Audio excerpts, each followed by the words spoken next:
자, 김건희의 아주 전통적 아젠다가 있죠. 허위 경력 학력, 주가 조작, 표절. 그게 전통적인 김건희 아젠다야. 그러니까 표절에서 시작한 거겠죠. 네. 나중에 넘어오면서 이제 뭐 고속도로나 그러니까 표절로 시작해서 학력을 부풀리고 그 부풀린 학력으로 경력을 만들어서 도이치모터스하고 관계를 맺고 이렇게 된 거 아니겠습니까? 최고다 정말. 그 예. 교수 출신 우리 역사학자 김준혁 의원이 예전에 왜 표절 판별 프로그램을 국민대 아이디를 갖고 들어가서 돌려봤더니 표절률이 몇 퍼센트? 29%. 실제보다 저보다 더 나올 거라 그래요. 예. 근데 실제로 그 표절률이라고 하는 게 15% 이하여야 됐는데 29% 나왔더라 이런 얘기입니다. 그러니까 김준혁 의원이 왜 표절률이 더 나올 거라고 예상을 하냐면, 그러니까 저 박사 논문 저 검증하는 저 프로그램 자체는 기존에 입력되어 있는 논문들을 비교하기 때문이에요.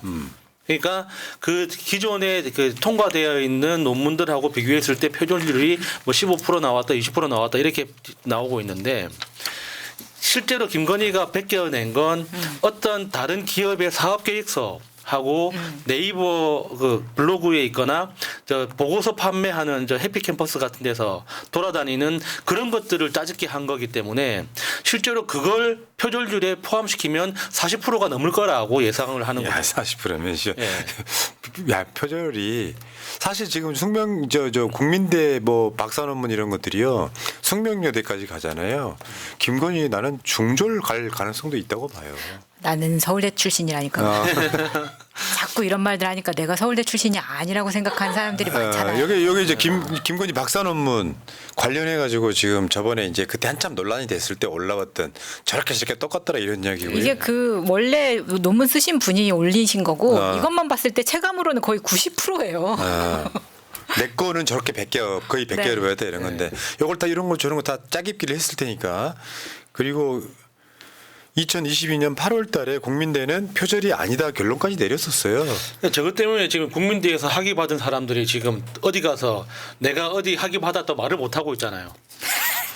그러니까 국민대 지금 그 저번에 저 합참의장 이명순가 이명순가 있어. 거기도 국민대 다니면서 박사학위 땄던 사람이에요. 휴일날 뭐 그러니까 저 인맥이 또 있어. 놀라운 인맥들이 있단 말이에요. 근데 지금 국민대 총장 어쩌고저쩌고 숙명여대 총장 어쩌고저쩌고 지금 이런 상황들인데 그냥 인생 정말 희한하게 산 사람이에요. 그래갖고 허위 경력 만들어가지고 남편이 대통령이 되는 경우라도 뭐 저 부인의 역할에만 충실하겠다 했던 그 기자회견이 왜 뻔뻔하게 나타났다가 지금 계속 들락날락을 반복하고 있는 네. 그 느낌이고 또 하나 단독이 있어요. 도이치모터스 2차 주포가 김건희 계좌 내가 관리했다. 근데 김건희가 저번에 저 검찰에 검사들 휴대폰 뺏고 나가가지고 5시간 동안 주가 조작 조사를 받으면서 그건 내가 직접 운영했다라고 했던 말과 배치가 된다는 보도가 또 나왔습니다. 네. 아니 서로 이게 제가 봤을 때는 계좌 관리를 했던 사람이 여러 명인 것 같다는 생각도 들어요. 왜냐하면 지금 저기서 말하는 것처럼 2차 주포가 토록스증권의 그 김모 씨잖아요. 그 사람은 직접 운영을 했다고 이야기를 하는 거고 또 그 이종필의 처남 민모 씨는 이건 권오수가 했다고 이야기를 하고 뭐 그렇거든요. 이게 뭐냐면은 주식을 여러분 사고 팔 때 자기가 매수하는 거예요. 즉 원래 방법이. 근데 다른 것도 아니고 주가 조작하는 선수들한테 맡겼다는 거는 니들이 알아서 주가 조작해줘의 의미에 더 가깝거든요. 믿고 맡겼다라는 게 사실 의미가 없는 거예요. 내가 계좌를 운영하지 않으면 그 자체도 불법성이 있는 거라고요. 그렇죠. 그리고 저거는 확실하게 자신 있을 때 하는 거예요. 거기다가 이제 2차 작전 주포의 어떤 여러 가지 증언들을 딱 종합해서 전체적인 그림을 짐작을 해보면, 그러니까 이 주가 조작의 가장 우두머리 역할은 권오수 회장이 하는 거잖아요. 그러니까 권오수 회장이 이 전체적인 기본 그림을 짜고 구체적인 작전 계획은 주포들이 했겠지만, 그러면은 이 이 여기에 이제 돈을 대는 전주들은 이 주포가 하자는 대로 잘 협조를 해야 됩니다. 그러니까 스케줄도 그렇고 매매하는 타이밍도 그렇고 여러 가지들을 협조를 해야 되는데 김건희가 말을 안 들어서 혼자 단독 행동을 하는 거예요. 그러니까 권오수의 증언에 어떤 게 나오냐면 그랬던 것 같다. 그 상황은 잘 모른다. 이런 이야기가 나오거든요. 그러니까 이 전체적인 주가 조작을 관리 감독할 그 책임과 권리가 있는 권오수의 이 지휘에서 벗어난 행동을 했다는 거죠. 김건희가. 그러니까 다들 말이 다른 거예요. 알고 있는 내용도 다르고. 아 근데 내가 봤을 때는 권오수도 김건희를 굉장히 아꼈던 것 같죠. 어제 우리가 방송을 말씀드린 게 최은순 잔고 위조 증명서 위조했던 그 친구 김예성. 김예성이 그러니까 김건희 최측근이죠. 그 친구가 렌트카 회사를 차리자마자 도이치모터스 자동차 회사고 렌트카 회사를 차려요. 쉽게 표현하면 도이치모터스 회장 권오수가 그 김혜성한테 일거리를 주는 거예요. 있잖아 자동차 파는 회사인데 네. 만약에 요게 김 박사 아딱또 국민대 박사학위까지 또 가면 되게 골 때리다 오는 거네. 그거 지금 들으려고 그랬던 거잖아요. 그렇죠. 그러니까 그런 식으로 연결돼 있어서 권오수는 김건희에 대해서 뭔가 이 23억 벌었던 것도 김건희를 위한 파티였잖아. 그게 사실상 그렇죠. 알고 예, 보면 예. 거기다가 권오수를 노골적으로 못 부르니까 윤석열 취임식에 권오수 아들까지 부르잖아요. 그리고 BP 패밀리라고 불렀던 그 주포들을 전부 다 초대를 했어. 이정호만 빼고. 이정호 왔을지도 몰라. 늦잠 자가지고 못 왔을 가능성도 있어. 예. 내가 봤을 땐 그래. 예. 골프 치러 가게. 근데요, 여러분들 KBS 안 보시죠? 네. 우리 박장범이가 불과 엊그저께 이 보도했어요. 단독 KBS 단독 김 여사 직접 거래 상대방이 모치인지 몰랐다. 야. 예. 통정 거래. 이러니까 KBS 사장감이죠 지금. 지금 4명이 사장에 지원했거든요. 다 부적격이고요. 지금 KBS 노조가 2개 있어. 둘 다 파업 건의했는데 찬성률이 거의 90%입니다. 저 박장범이도 지금 사장에 지금 저기 응모했죠. 응모를 했다 그러는데 박장범이네 그러면. 뭘로 심사합니까? 아니, 박장범이네. 저렇게까지 야 그 도이치모터스 그 몇 명이나 거래한다고 거기서 엄마를 몰랐다고? 앞으로 이제 그러면 KBS 사장은 다 박씨만 하는 걸로. 야 세상에 뻔뻔한데 이렇게까지 뻔뻔한 애들 처음 봅니다. 그래야 공중파 사장 하는 거예요. 내가 서론이 주거번이 박건희 한 거 아니에요. 가격을 올리려고. 예. 주거니 박건희 딱 했는데 판 건 난데 산 건 엄마인지를 몰랐다는. 아니 저런 거짓말을 어떻게 해요? 파는 사람은 자기고 산 사람은 엄마일 뿐인 경우잖아요. 대부분. 근데 저게 엄마 녹취도 나왔잖아요. 회장님이 하라고 했어? 뭐 이런 것도 다 나왔는데 뭐 이제 와서 저런 식으로. 야 저걸 단독이라고 하고 자빠졌어요. 단독은 어디서 나셨을까요?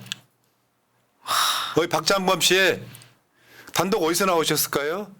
검찰이 당신들한테 흘려준 거 아니에요? 아 근데 JTBC 같은데 저 단독 지금 몇 개 때릴 때 공영방송 저 개새끼들 KBS가 김건희를 이렇게 실드 쳐요? 상대방이 못 치는 줄 몰랐다고?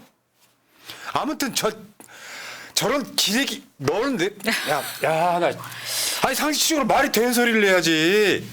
근데 이렇게까지 했는데 KBS 사장 안 돼도 그다음 쪼맨한 파우치 얘라 쪼맨한 아우. 그다음 행보가 정말 기대됩니다. 근데 박민 입장에선 기분 나쁠 것 같긴 해. 내가 사장인데 감히 KBS 앵커 따위가 나랑 경쟁해야 되는 상황이 있잖아요. 아 그래서 지금 박민이 빈정 상해했다는 이야기가 있어요. 어떻게 될지 모르겠습니다. 연임을 꿈꿀 수도 있잖아요. 아마 네가 윤석열 인터뷰한 신년 인사 인터뷰한 건 내가 시켜준 거잖아. 뭐 이런 느낌이잖아요. 그렇죠. 예. 미친놈들이네 진짜. 진짜 중요한 얘기 지금부터 가요. 그렇다 보니까 한동훈이 저는 저 윤석열이 해외 나갔는데 친한계라고 모임을 했지 않습니까? 국회의원 한 20명 데리고. 배웅도 안 나가고. 그게 윤석열 입장에서는 엄청 기분 나쁜 사건이라고 말씀드렸잖아요. 내가 없는 사이에 공개적으로 모임을 했다고? 근데 많이 왔어. 많이 온 많이 것도 왔어. 중요하지만 예. 거기에 있는 사람들 몇 사람은 김건희 사과해야 된다고 주장하는 사람이에요. 예, 예. 그렇게 했다가 한동훈이가 김건희한테 공격받았던 게 바로 김경률이 사과해야 된다 마리 앙뚜안 에띠였잖아요. 그래가지고 김건희가 완전 개빡친 상태에서 한동훈이 사과를 하고 나서 그 둘이 화해하는 장면이 서천 화재 때 폴더 인사했다고. 예. 그런데 그런 애들 모아놓고 왜 기분 나쁘잖아. 왜 어떤 사람은 예를 들어서 쉽게 예를 들어드리면 새날을 비판하는 방송 누가 있다고 쳐. 새날 방송 말고. 근데 거기에 나랑 친한 정치인이 출연을 해요. 기분 나빠지거든요. 나쁘죠. 예. 비슷한 맥락이야. 윤석열이 기분 나빴을 수 있다는 거예요. 근데 어제 그러니까 엊그저께 모임을 계속 했잖아요. 계속 한 상태에서 친한계 쪽에서 드디어 김건희 기소해야 된다는 얘기가 나오는 거예요. 이미 뭐 중앙일보나 조선일보에서도 똑같은 이야기를 하니까 이제 명분은 생긴 거죠. 근데 저것도 뭐라고 이야기하냐, 왜 저렇게 말을 하냐면 김 여사를 지금 기소를 해야 특검을 피해갈 수 있다 라는 식으로 이야기를 하지만 정말 속내가 그런 것일까. 그러니까 그 분위기를 읽을 수 있는 게 그 한동훈이 이제 주최한 만찬에 이제 한 20명, 30명 참여했다고 하잖아요. 그 명단을 쭉 보는데 제 눈에 가장 먼저 보인 사람, 확 크게 보인 사람이 조경태입니다.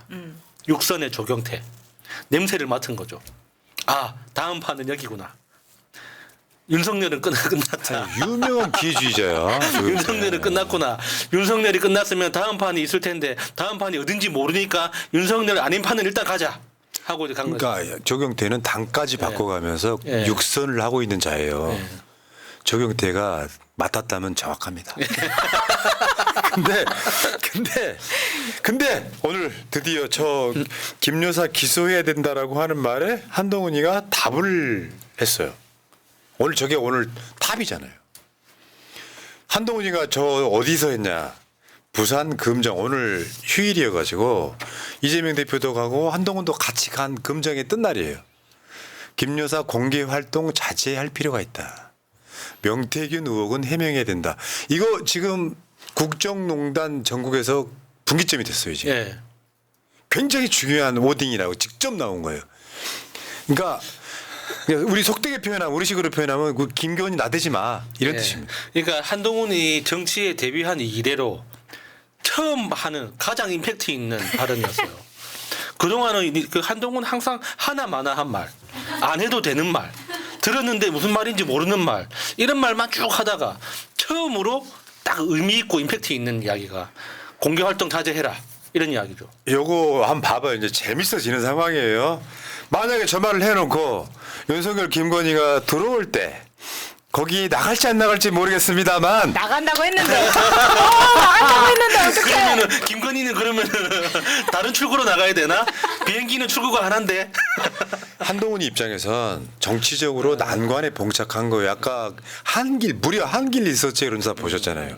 이재명 대표가 당 대표 직무 평가도 20%가 높아요. 그런데 이 금정구청장 보궐선거를 만약에 지면 이 책임은 한동훈이가 뒤집어 쓰게 생겼거든. 네.